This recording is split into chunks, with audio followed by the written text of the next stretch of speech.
The federal government, when they enacted the law in 1975, promised that they would fund 40%. They never did. Currently, it's about 15% comes from federal. Okay. A certain percent comes from the state.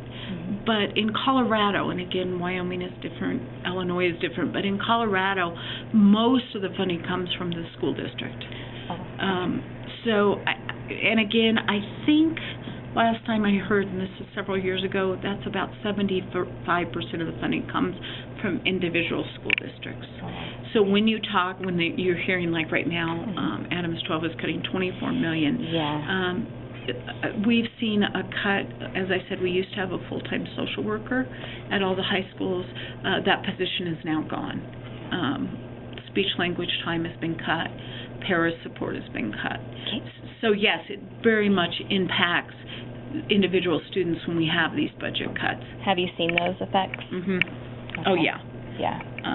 Not so much for the severe profound students, but for students with learning disability, speech language disabilities, those cuts have been fairly dramatic, at least in my mind. And that's where we try to keep it away from students as much as possible. Yeah, definitely. But right now, instead of having a social worker and a psychologist, school psychologist providing mental health services, we only have one person. So that really impacts how much we can do. Our hands are pretty much tied when it comes to special ed. Most of it's federal law, the stuff that comes down the pike. So we don't have too much control over it.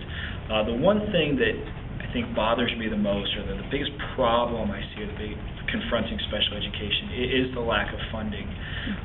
These unfunded federal mandates that come down. And you want these kids to reach certain goals, and you want to provide them certain services, and the money just isn't there. And the sad part is it really hits the kids. I think research shows that more smaller class sizes and more one-on-one help kids. But when you have a class of 18, or 26 kids, and 8 of them are special ed IEPs and pretty low, without any help, those kids get left behind. And those are the kids that tend to drop out of school, kind of disappear in the woodworks. And those are the biggest problems we have. I think if you look at attendance, our attrition rate in our third hour, we start with 21, 22 kids. And we have 18 enrolled. Any given day, we'll have 13, maybe 14 show. I think the thing that happens with kids with disabilities is their dropout rate is much higher. Yeah.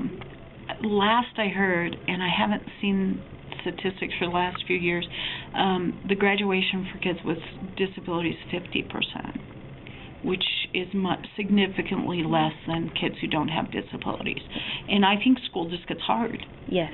And, I think students with learning disabilities or learning difficulties who come to school are the bravest kids in the school, because it's hard. And I don't think teachers and education recognizes that if you read at a 4th grade level and you're in 12th grade, that just coming to school is difficult. Yes. Sorry, I get... No, I know, you're trying to get me... And so I think it's understandable that kids say, I'm done. Yeah. It's too hard. I'm tired of struggling. I'm tired of feeling stupid. So it's just easier to drop out.